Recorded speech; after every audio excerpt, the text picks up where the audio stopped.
रामू अपने खेतों में दिन रात मेहनत करता था। इस बार उसने तय किया था कि वो जैविक खेती करेगा ताकि उसकी फसल अच्छी हो और जमीन की उर्वरता भी बनी रहे। उसके मन में उम्मीदें थी कि इस बार उसकी मेहनत रंग लाएगी। एक दिन जब वो खेत से लौट रहा था तो गांव के सेठ जी से मुलाकात हुई। नमस्कार सेठ जी, कैसे हैं आप? अरे रामू बेटा, मैं तो बस यूं ही टहल रहा था।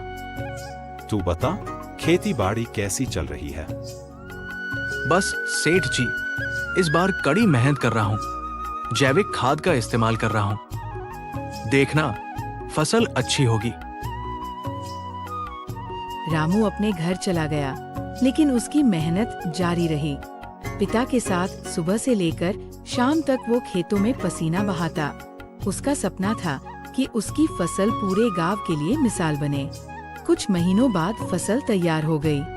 हरे भरे खेत देखकर रामू की आंखों में चमक आ गई।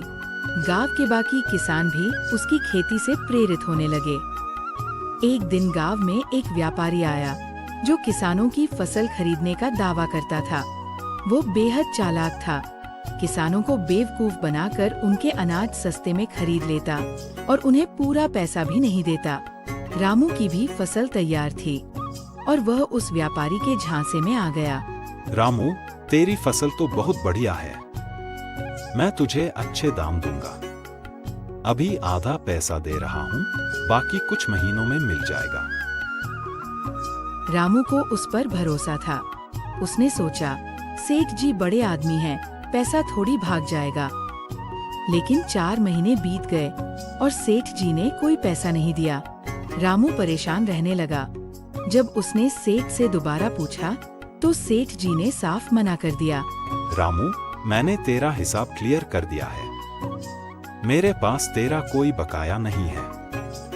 रामू के दिल को गहरी ठेस लगी। उसकी मेहनत पर पानी फिर गया था, लेकिन इस बार वह चुप नहीं बैठा। उसने फैसला किया कि वह अपने हक के लिए लड़ेगा। रामू पुलिस स्टेशन गया और सेठ के खिलाफ शिकायत दर्ज कराई। पुलिस ने जब जांच की तो पता चला कि सेठ ने सिर्फ रामू ही नहीं बल्कि गांव के कई किसानों को ठगा था। जब पुलिस ने सेठ को गिरफ्तार किया तो उसने अपने सारे गुनाह कबूल कर लिए। मैं किसानों के पैसे लौटा दूंगा।